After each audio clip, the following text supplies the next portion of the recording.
네, 시간이 되었습니다. 다 같이 찬송가 1장과 10장으로 예배를 시작하겠습니다.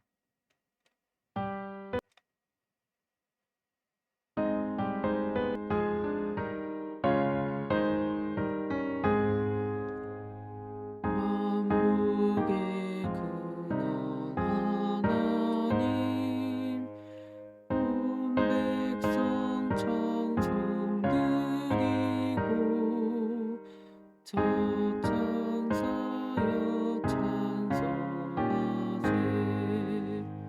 찬송 성부 성자 성령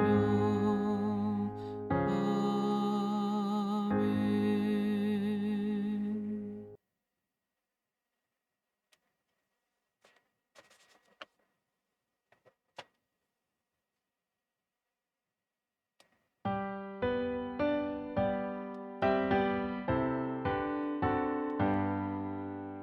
전능왕 오셔서 주 이름 찬송케 하옵소서.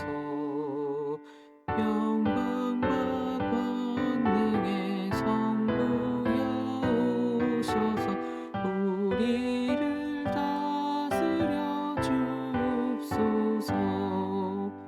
광생한 성자여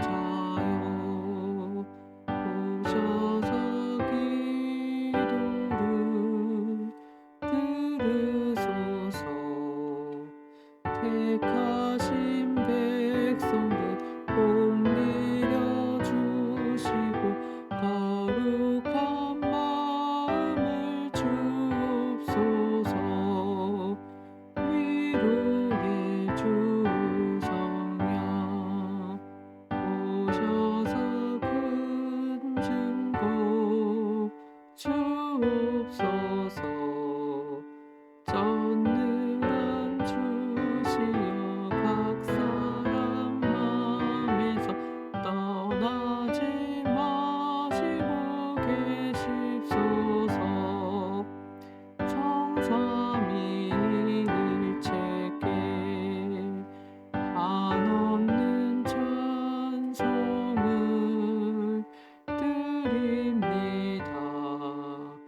존귀한 주님을 영광 중배롭고 영원히 모시게 하옵소서. 아멘.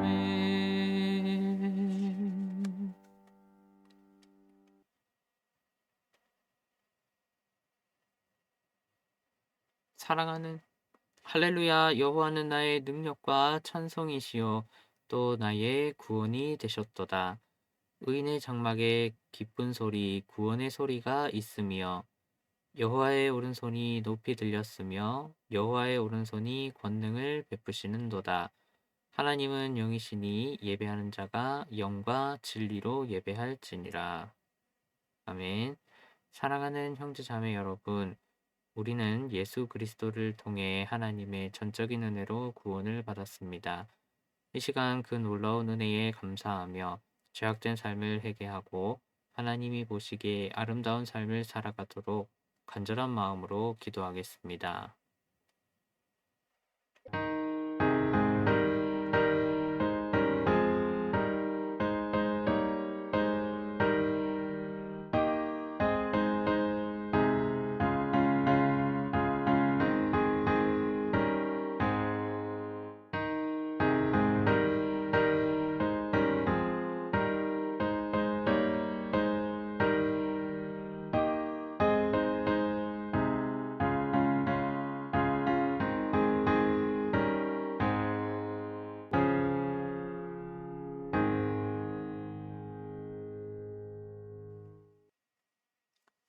그러므로 우리는 긍휼하심을 받고 때를 따라 돕는 은혜를 얻기 위하여 은혜의 보좌 앞에 담대히 나아갈지니라.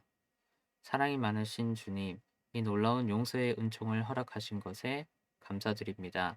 죄로 인해 잃어버렸던 구원의 기쁨과 감격을 회복하게 하신 것을 감사드립니다. 이제 우리를 다시 성령의 능력으로 충만하게 하셔서 죄악으로부터 승리하게 하시고 하나님의 자녀다운 모습으로 살아가게 하옵소서. 예수님의 이름으로 기도드립니다. 아멘.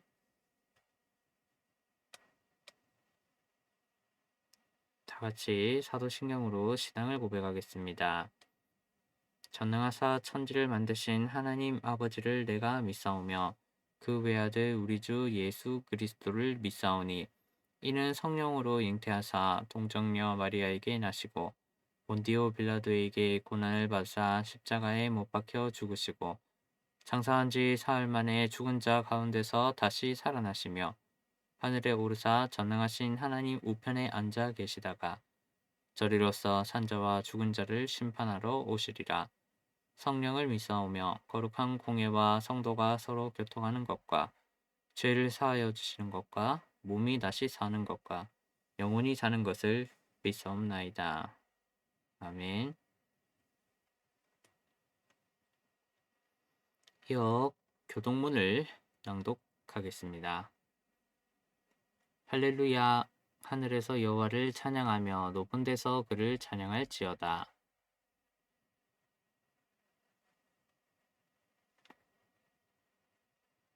해와 달아 그를 찬양하며 밝은 별들아 다 그를 찬양할지어다.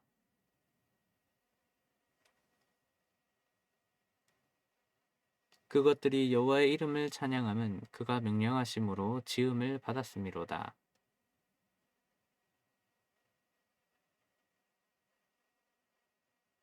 여호와의 이름을 찬양할지어다. 그의 이름이 홀로 높으시며 그의 영광이 땅과 하늘 위에 뛰어나심이로다.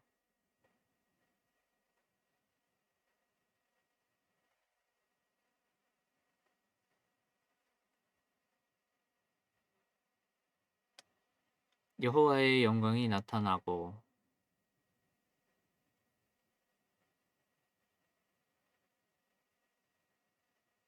베들레헴 에브라다야 너는 유다 족속 중에 작을지라도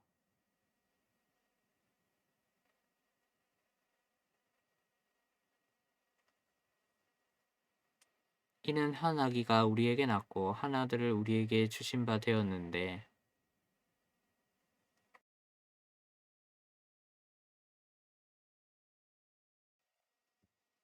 영존하시는 아버지라 평강의 왕이라 할 것임이라.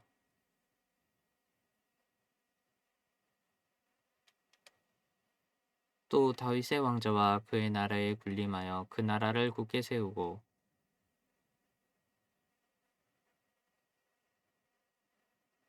천사가 이르되 무서워하지 말라. 보라, 내가 온 백성에게 미칠 큰 기쁨의 좋은 소식을 너희에게 전하노라.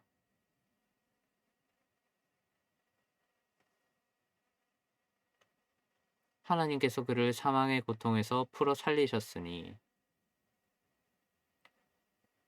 우리 주 예수 그리스도로 말미암아 우리에게 승리를 주시는 하나님께 감사하노니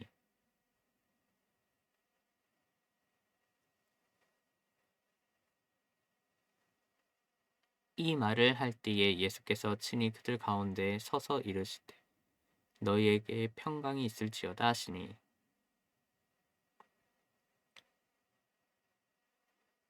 예수께서 이르시되 어찌하여 두려워하며 어찌하여 마음에 의심이 일어나느냐.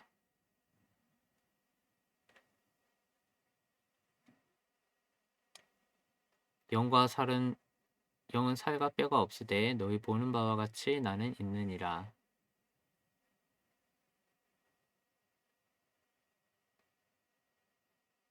예수께서 이르시되 나는 부활이요 생명이니 나를 믿는 자는 죽어도 살겠고 무릇 살아서 나를 믿는 자는 영원히 죽지 아니하리니 이것을 내가 믿느냐.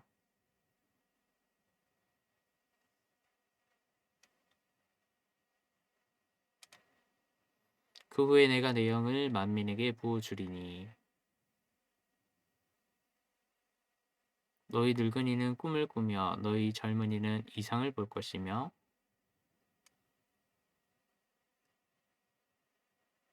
내가 이적을 하늘과 땅에 베풀리니 곧 피와 불과 연기 기둥이라.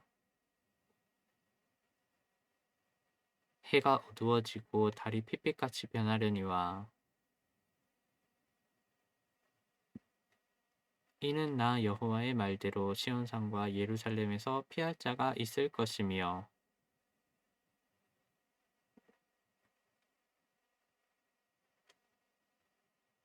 무릇 그리스도 예수와 합하여 세례를 받은 우리는 그러므로 우리가 그의 죽으심과 합하여 세례를 받음으로 그와 함께 장사되었나니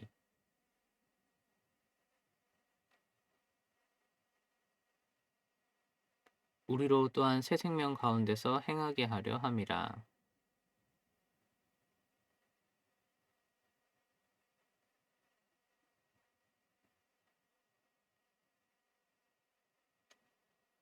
우리가 알거니와 우리의 옛사람이 예수와 함께 십자가에 못 박힌 것은 죄의 몸이 죽어 다시는 우리가 죄에게 종노릇하지 아니하려 함이니 만일 우리가 그리스도와 함께 죽었으면 또한 그와 함께 살 줄을 믿노니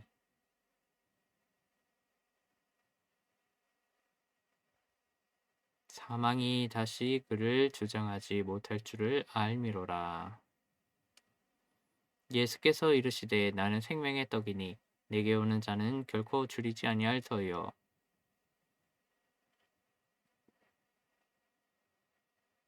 나는 하늘에서 내려온 살아있는 떡이니 사람이 이 떡을 먹으면 영생하리라.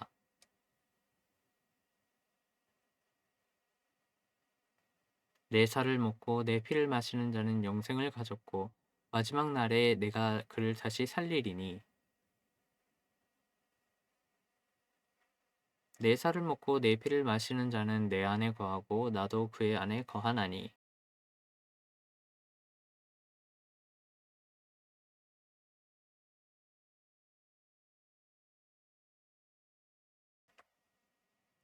새 계명을 너희에게 주노니 서로 사랑하라. 내가 너희를 사랑한 것 같이 너희도 서로 사랑하라.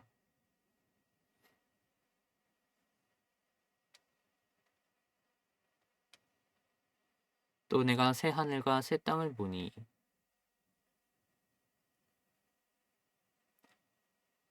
또 내가 봄에 거룩한 성 새 예루살렘이 하나님께로부터 하늘에서 내려오니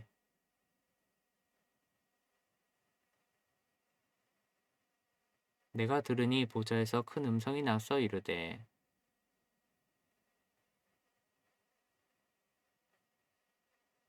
하나님이 그들과 함께 계시리니 그들은 하나님의 백성이 되고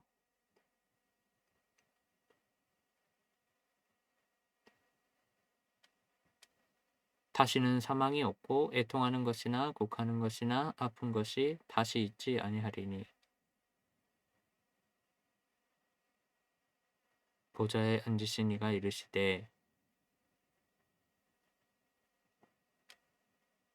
할렐루야 그의 성소에서 하나님을 찬양하며 그의 능하신 행동을 찬양하며 나팔 소리로 찬양하며 서고치며 춤추어 찬양하며 큰 소리 나는 재금으로 찬양하며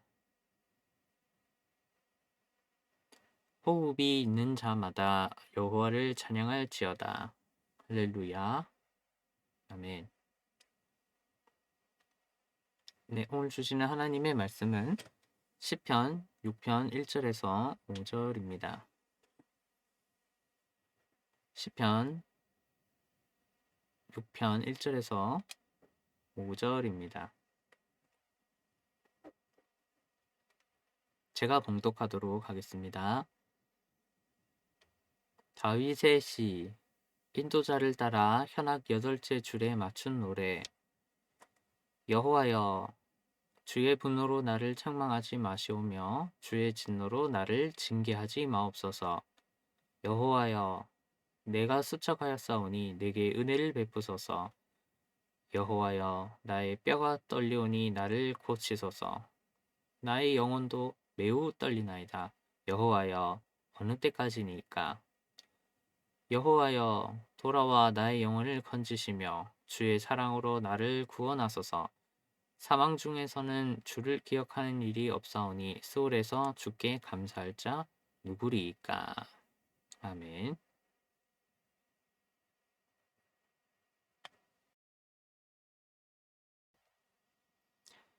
시편 6편 1절에서 5절까지 시인은 육체적 질병과 또 심리적 고통으로 인해 하나님께 부르짖습니다. 그는 여러모로 상당히 쇠약합니다. 2, 3절에 뼈가 떨리다와 또 나의 영혼이라는 문구를 통해 시인에게 또 외적인 육체와 또 내적인 감정이 심각하게 상했음을 알 수 있습니다. 시인은 하나님의 진노로 말미암은 징계를 버틸 수 없기에 이제 하나님께서 더 이상 자신을 책망하거나 징계하지 말아달라고 호소합니다. 관련하여 시인은 하나님의 언약적인 사랑, 헤세드인데 이 사랑에 근거하여 구원을 베풀어 달라고 요청합니다. 시인은 하나님께서 자신에게 맺어주신 약속을 언급하며 하나님의 일방적인 용서를 강구합니다. 특히 5절에서 시인은 전형적인 시편 문구를 사용하여 사망을 현재에서 하나님을 기억하는 생활의 끝남을 하나님께 기도하고 하나님을 예배하는 생활의 끝남을 걱정 및 강조하며 자신의 병이 낫기를 하나님께서 자신에게 돌아오기를 임재하기를 또 그런 증거가 나타나기를 병이 낫기를 호소합니다. 시인은 현세에서 더욱 하나님을 섬기고 싶어하는 마음을 하나님께 피력합니다. 그래서 오늘은 여호와여 징계하지 마옵소서라는 제목으로 은혜를 나누려 합니다.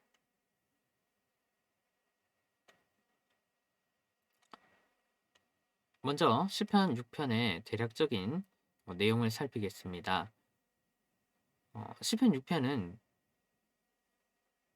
질병, 또 오늘 앞부분인 질병, 또 뒷부분 대적이 나오는데 그것들로 말미암아 고통을 당하는 시인이 하나님께 구원을, 용서를 갈망하는 탄원문입니다. 대표적으로 4절에서 나타나듯이 시인의 주된 소원은 나의 영혼을 건지는 것, 또는 나를 구원하는 것입니다. 정확한 이유는 알 수 없지만 시인은 어떤 자기가 저지른 죄로 말미암아 하나님으로부터 떠나 있습니다. 소위 하나님 보시기에 이 시인이 큰 범죄를 저질렀습니다.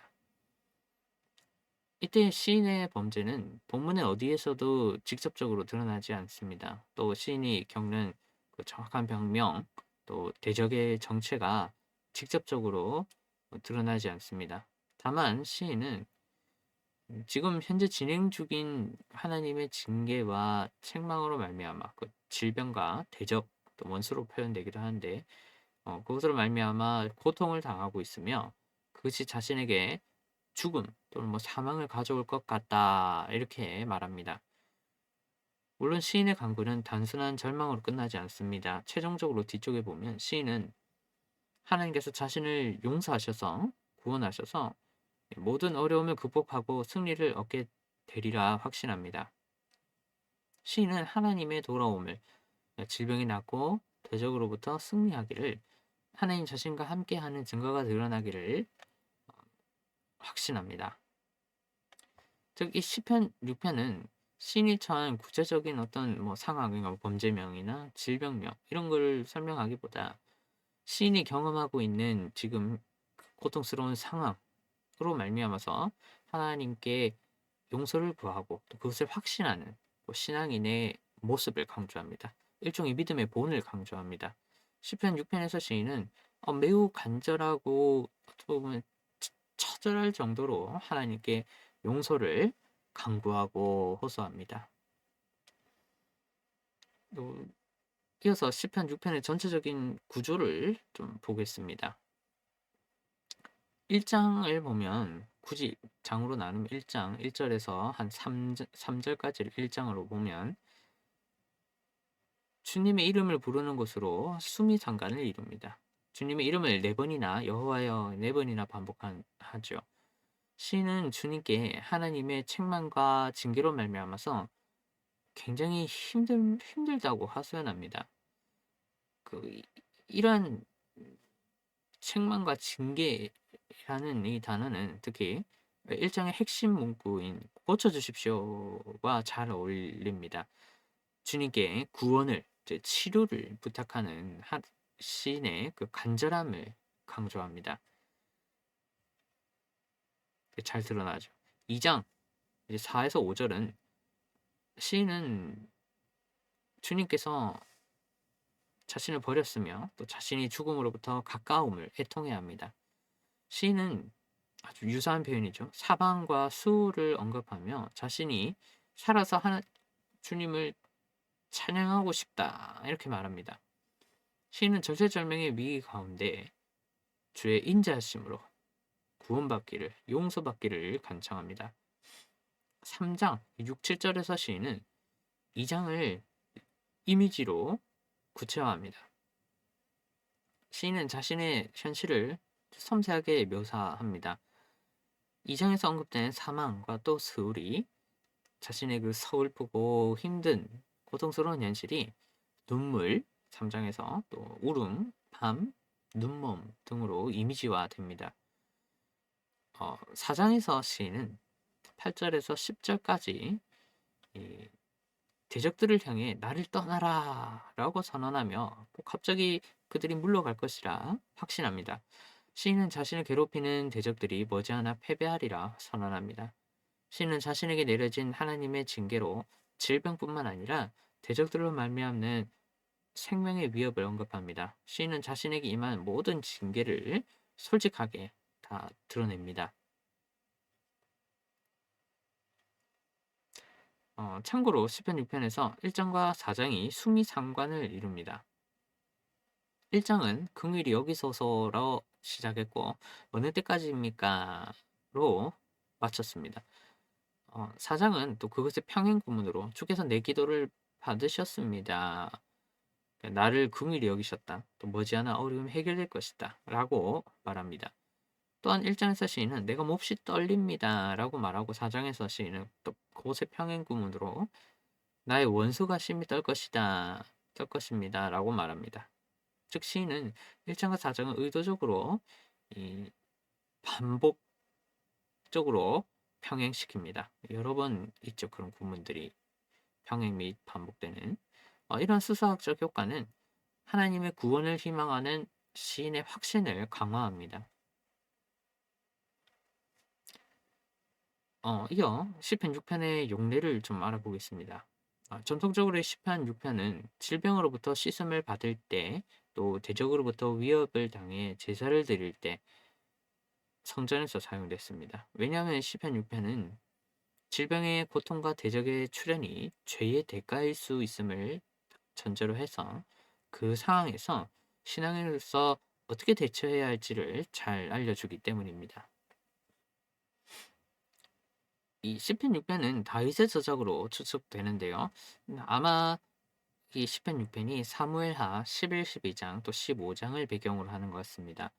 다윗이 우리아를 죽인 후 바세바로부터 얻은 아이가 죽죠. 또 압살롬의 반역이 일어나는 그 본문입니다. 다윗은 우리아에 관련된 범죄로 말미암아 큰 고통을 당합니다. 그 바세바가 낳은 아기가 죽기 직전에 다윗이 그 침상에서 상당 기간 칩거하면서 이 병을 앓으며 회개합니다. 병을 앓은 것 같죠. 뭐 열이 난다거나 그럴 수 있습니다.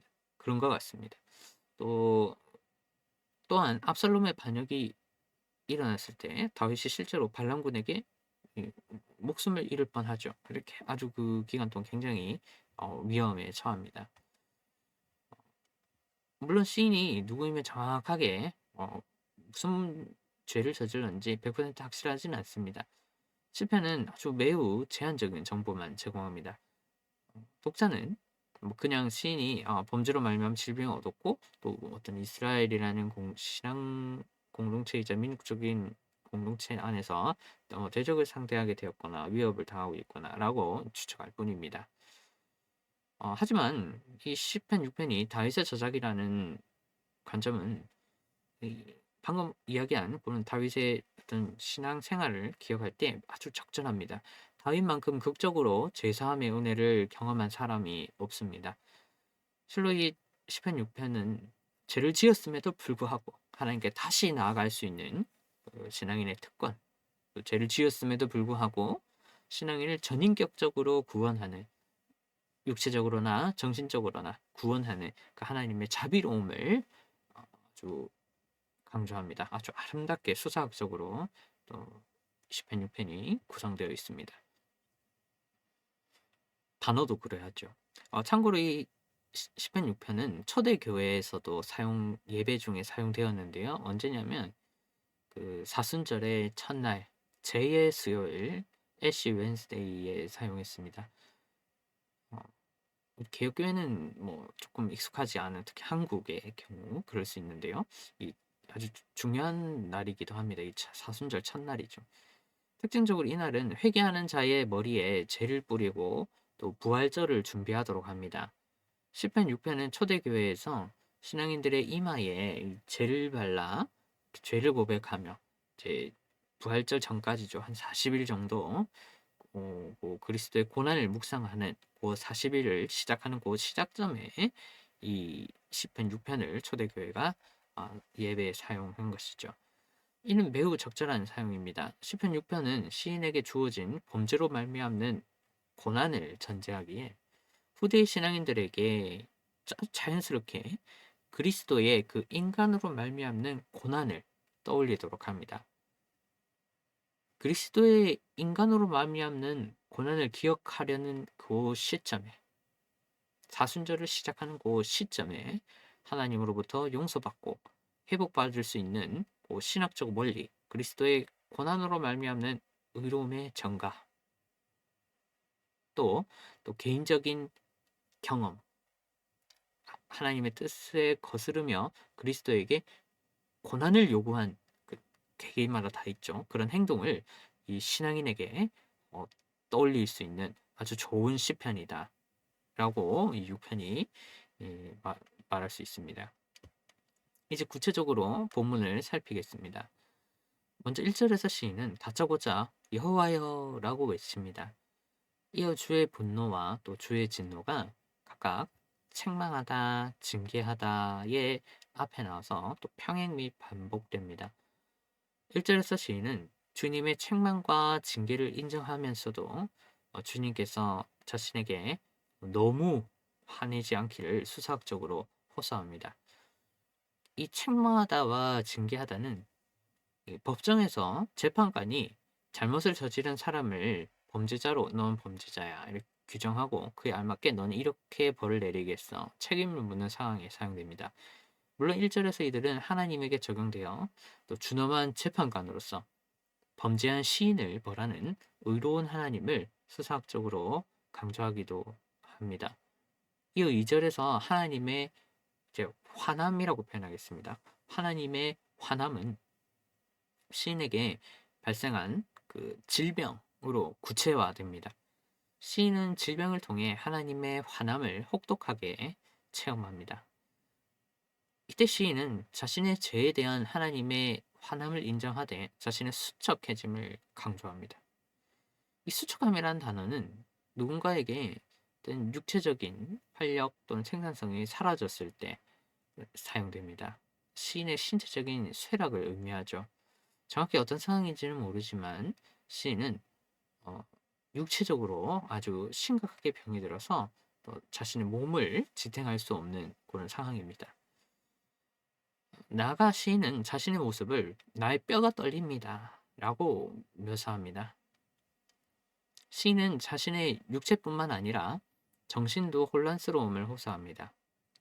본디 뼈는 몸에서 제일 단단하고 이 힘의 원천이고 온몸을 지지하고 또 연결하는 토대입니다. 시편에서 뼈는 수사학적으로 사용되어서 인간의 전인격을 지시합니다. 시인은 자신의 이 전인격 신체적 정신적 고통과 와해를 하나님께 아뢰며 자신을 좀 전인격을 고쳐달라고 호소합니다. 시인은 아주 과감하게 다 육체적 고통 또 정신적 고통을 다 오픈합니다. 관련하여 2절에서 시인은 하나님이 치료하는 여호와 라파라고 스스로 자증하신 말씀을 인용합니다. 시인은 전통적으로 이스라엘 백성들이 언약을 파괴할 때 하나님이 질병으로 심판하며 또 이후에 그들이 진심으로 회개하여 돌아왔을 때 하나님께 돌아왔을 때 이 하나님이 다시 치료하는 분임을 그것을 선언한 말씀을 언급합니다. 시는 자신의 범죄를 인정하는 동시에 하나님의 용서, 치료를 강구합니다. 이때 이 치료하는 여호와라는 문구, 여호와 라파는 육체적이면서도 또 정신적인 치유를 모두 포괄하죠. 참고로 언급할 때 시인은 자신에게 임한 질병이 무엇인지를 자세히 밝히지 않습니다. 왜냐하면 시인에게 병명이 중요한 게 아니기 때문입니다. 시인은 그것이 어떤 질병이든 상관없습니다. 다만 시인은 그것으로 말미암아 자신의 전인격적 고통을 호소하게 되었음을 밝히고 하나님의 책망과 진노로부터 용서받기를, 구원받기를, 또 해방되기를 희망합니다. 이게 이 시의 시를 저작한 초점이죠. 시인이. 이어 3절에서 시인은 자신의 고통을 영혼이 심히 떨립니다로 묘사합니다. 이때 영혼, 이 네페시라는 단어가 중요한데요. 네페시는 시편에서 간절히 도움을 필요로 하는 어떤 인간의 전인격을 가리킵니다. 즉 시인은 2절을 더 강화해서 3절에서 더 이상 육체적으로나 정신적으로 고통을 감내할 수 없음을 반복하여 또 강조합니다. 이때 시인의 고통은 의문문 형식을 통해 아주 절정으로 치닫습니다. 시인이 굉장히 힘들어하고 있죠, 지금. 간절합니다. 치유받기를. 시인이 주여 어느 때까지입니까? 라고 하나님께 묻습니다.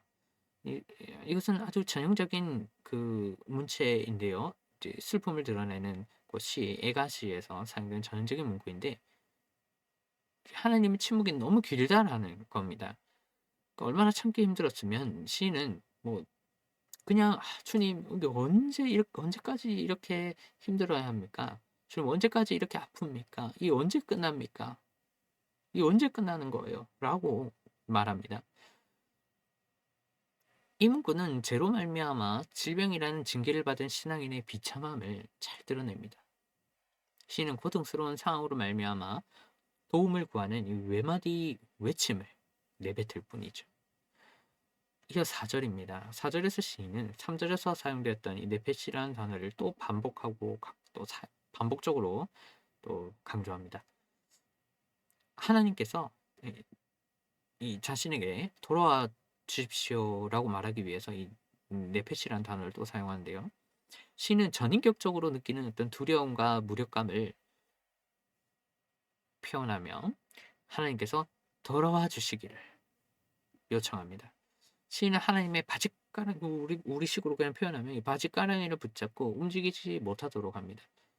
떼를 쓰는 거죠. 시인은 아주 처절할 정도로 그냥 하나님께 막 매달립니다. 또 와달라고 호소하는 거죠. 이때 돌리소서는 시인이 주님으로부터 확실히 버림받았고 또 주님이 자신으로부터 확실히 떠났음을 잘 표현합니다. 시인은 죄의 징계에 해당하는 질병을 경험하면서 아주 중요한 거죠. 하나님의 떠남을, 하나님의 부재를 인지합니다. 시인은 뒤늦게 하나님의 떠남, 부재를 깨닫고 다시 하나님과 함께 하기를 간절히 희망합니다. 이때 중요한 표현이 또 나옵니다. 시인은 주의 사랑으로 이제 하나님의 주님의 인자심에 근거하여 라고 정확하게 표현을 아주 구체적으로 하는데요. 시인은 자신에게 주어질 수 있는 그 구원, 용서의 증거가 오직 하나님의 헤세드, 사랑, 뭐 언약에 근거하여 베풀어지는 것이죠. 이 사랑에 있음을 고백합니다. 시인은 자신에게 사랑에 근거하여 구원을 베푸실 하나님을 기대합니다.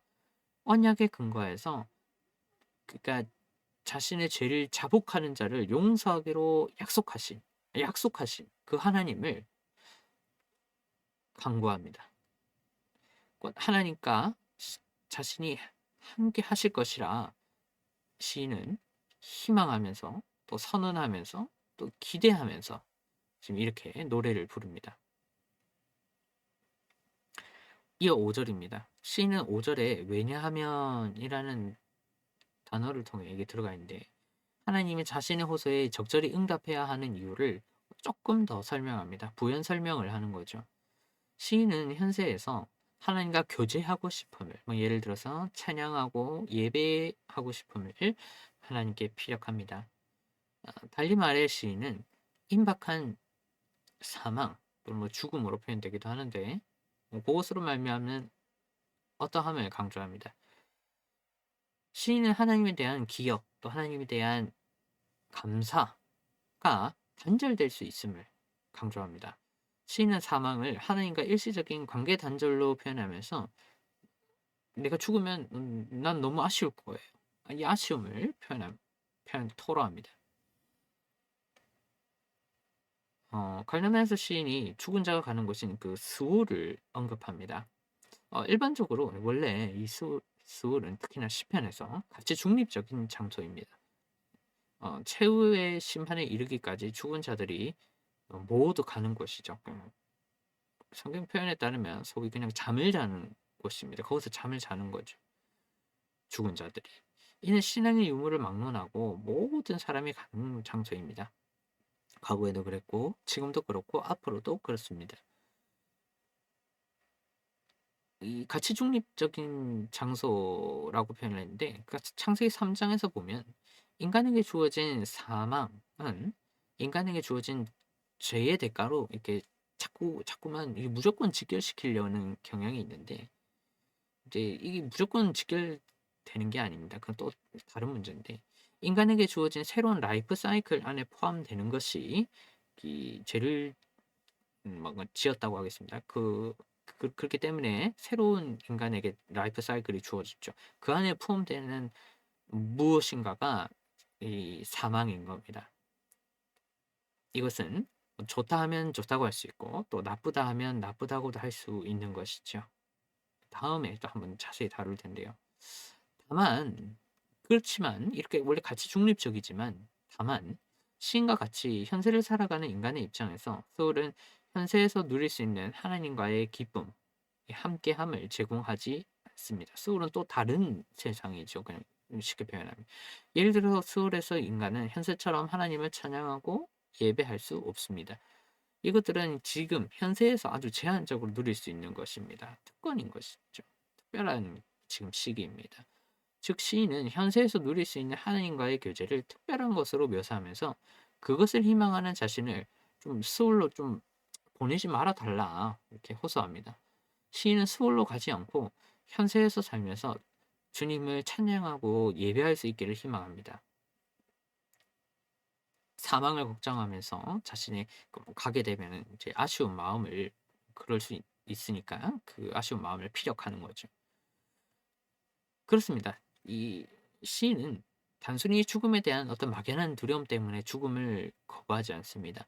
시인은 찰나이긴 하지만 하나님과의 관계, 뭐 예배하고 찬양하고 기뻐하고 감사하는 관계가 끊어질까 봐 죽음을 거부합니다. 그는 스울의 상태에서 하나님을 기억할 수 없음을 호소합니다. 육체적인 질병으로 인해 사망, 곧 하나님과의 인격적인 관계 관계의 단절이 가까워졌음을 호소하면서 이제 구원받기를, 사망으로부터 구원받기를, 하나님께 용서받기를 희망하는 거죠. 한편으로 시인은 이게 참 재밌는 사람입니다. 시인은 이러한 호소를 통해서 시인으로서, 신앙인으로서 자신에게 소위 이제 자기 제정신이 돌아왔다는 것이죠. 소위 그것을 암시하면서 동시에 잠시나마 자신의 죄로 말미암아 하나님이 자신에게서 부재함을 스스로 풍자합니다. 아주 재미있는 시죠. 말씀을 맺겠습니다. 시편 6편은 하나님의 징계, 곧 질병으로 말미암아 죄를 자백하고 나아가 하나님으로 말미암는 용서, 또 구원을 요청하는, 호소하는 시인의 모습을 강조합니다. 시인은 질병 아래에서 상심하고 죄를 깊이 뉘우칩니다.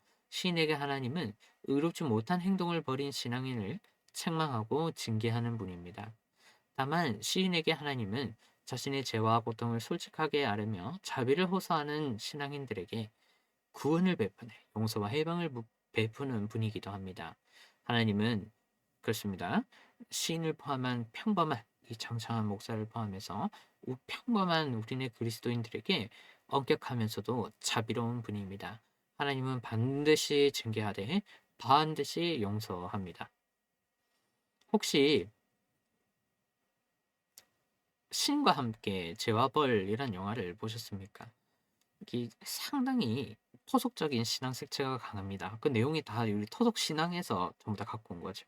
하지만 일반적인 상식의 범주에서 그 용서하고 용서받아야 함이라는 이 명제를 강조하여서 한국에서 이 천만 관객을 돌파했습니다. 후속편도 천만 관객을 또 돌파했죠. 엄청난 인기를 끌었습니다.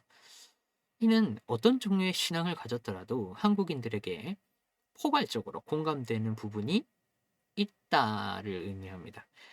그중에 많은 사람들에게 또 여러 가지가 있는데 포인트가 많은 사람들에게 인상 깊고 공감되었던 부분은 그 엄마의 용서입니다. 제일 마지막 맨 뒤쪽 부분이죠.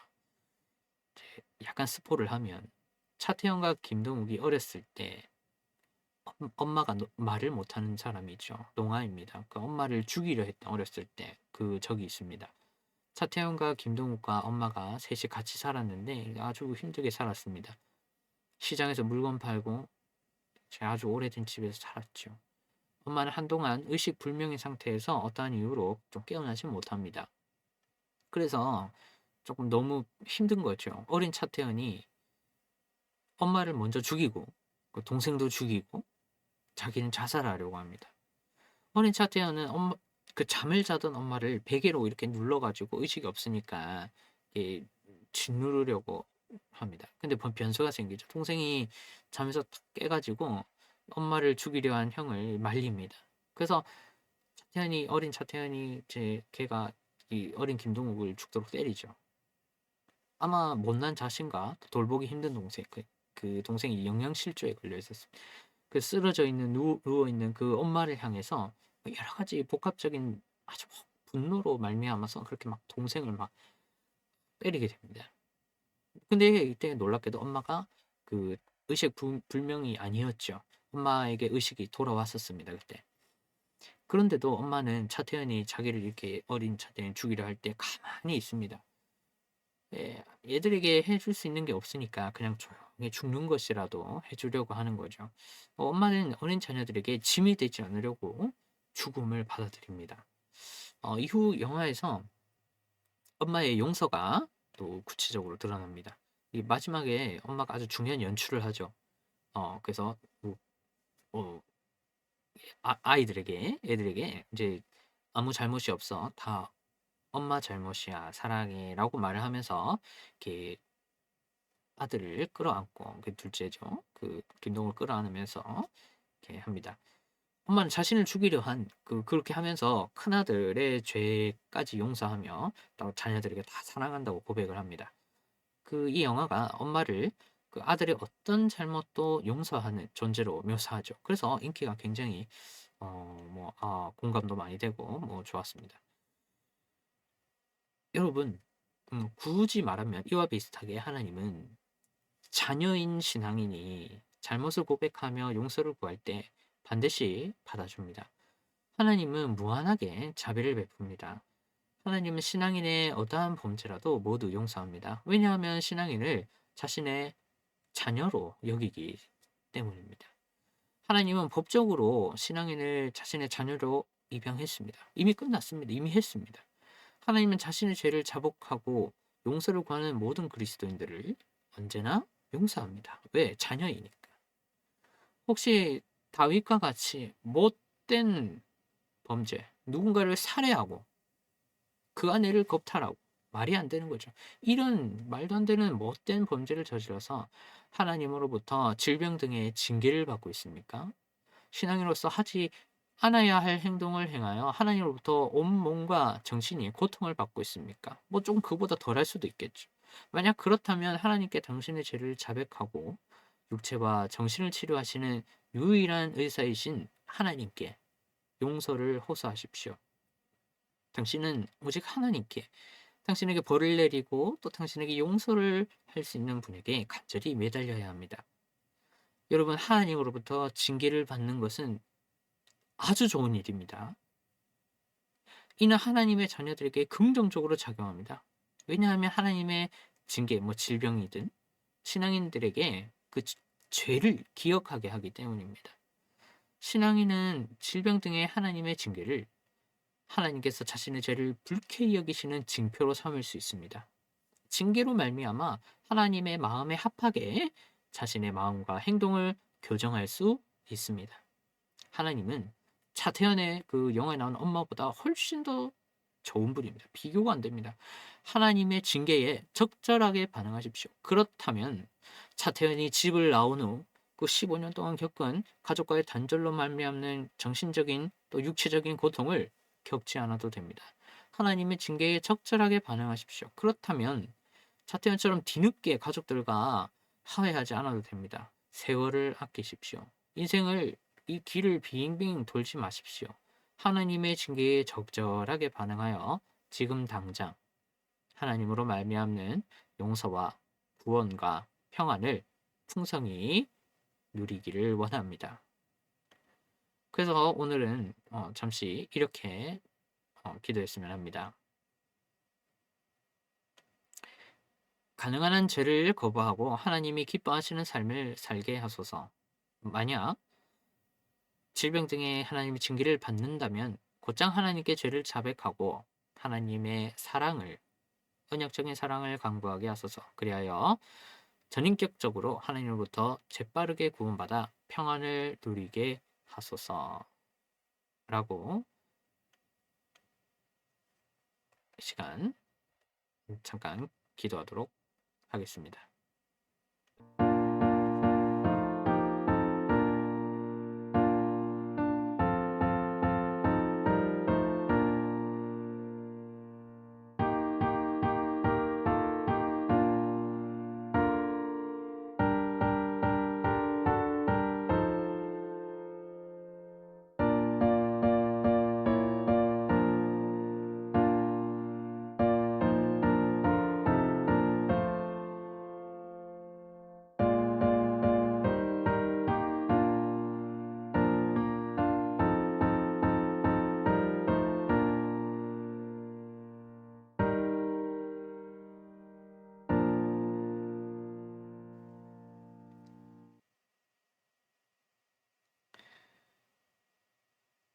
하나님, 이 시간 간절한 마음으로 기도하였습니다.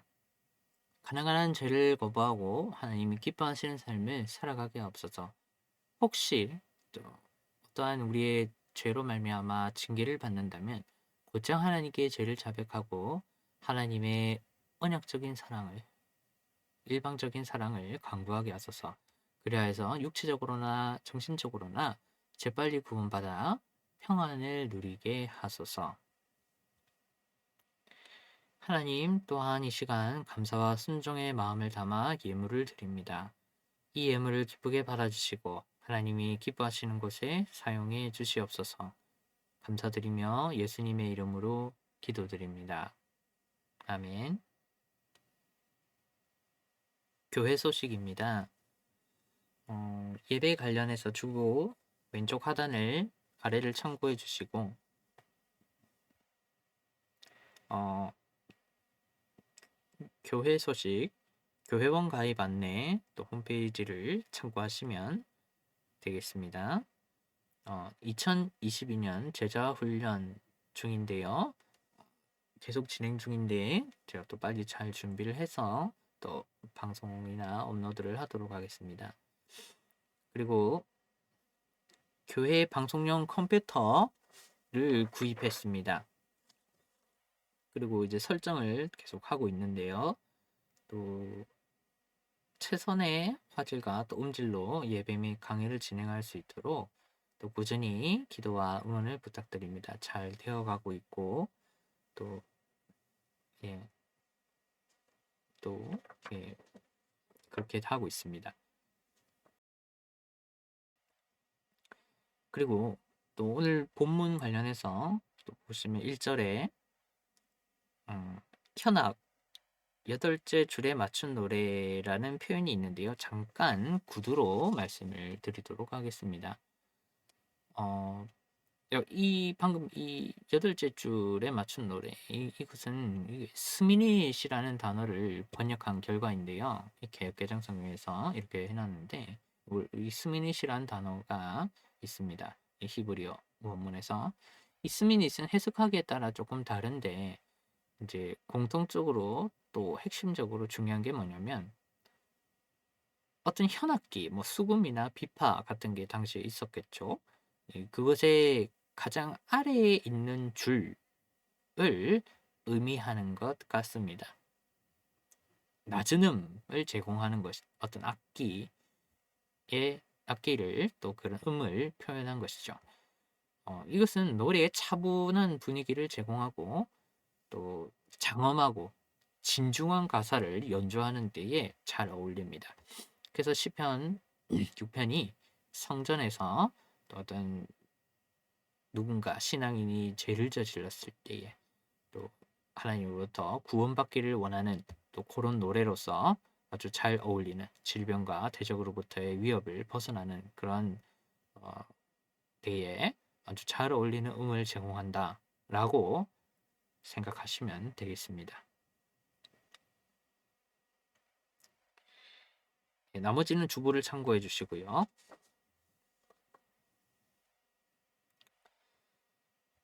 다 같이 찬송가 29장으로 예배를 마치겠습니다.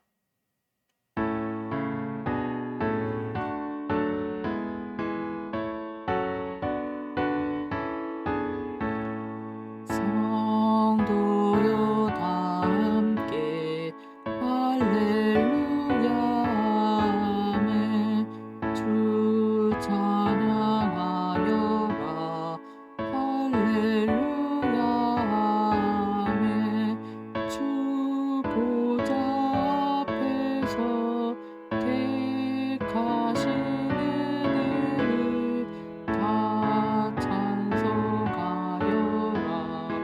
할렐루야 아멘 만문을 열어라 할렐루야 아멘 고난을 울려라 할렐루야 아멘 인도자 되시며 친구가 되신 주 그 사랑 끝없다 할렐루야 아멘 주 찬양하여라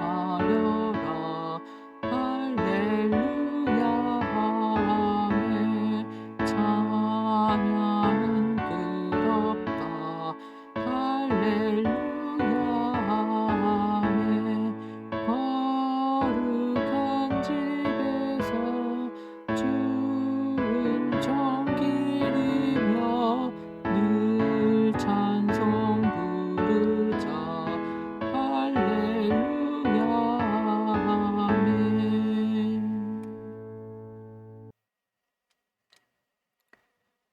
이제는 우리 주 예수 그리스도의 은혜와 하나님 아버지의 극진하신 사랑하심과 성령님의 함께하심이 오늘 말씀을 듣고 말씀을 실천하기를 원하는 모든 사람들 머리 위에 이제로부터 영원토록 항상 함께 있을지어다.